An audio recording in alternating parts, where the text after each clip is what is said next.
Straight to the Indian capital, where the Prime Minister there, Narendra Modi, and Russia's President Vladimir Putin have signed a contract for the delivery of the S-400 air defense systems, with New Delhi ultimately defying threats of possible sanctions from Washington.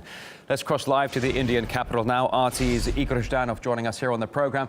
Igor, one aspect of the meeting that was not only evident but also remarked upon several times by both leaders was their mutual respect and close friendship. What other highlights of the meeting have we also heard about?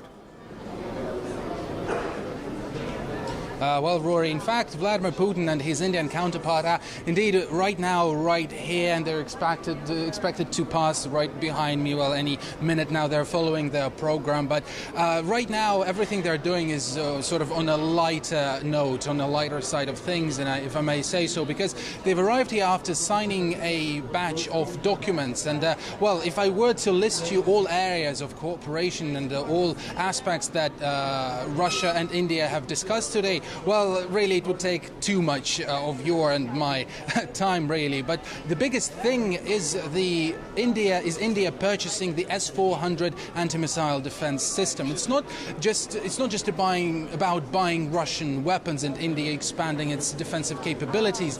It's India giving a political statement. It's India making a very bold geopolitical move, because it's not just regional rivals who may be on edge right now because of the acquisition. It's also the United States, because Washington has a problem every time anybody looks to buy or indeed buys Russian weapons. For example, last time when China did that, bought the same anti-missile defense system and some fighter jets to go with it, they were slammed with sanctions. Washington imposed sanctions on them, which, well, caused fury in Beijing. Now India is doing the same, and it's doing in defiance of the previous warnings it has already heard from Washington. The Pentagon, one of the generals, has said that the option of sanctions is indeed on the table, and that, well, if India follows through with the purchase, then it'll be up to the US president to decide whether or not to impose penalties.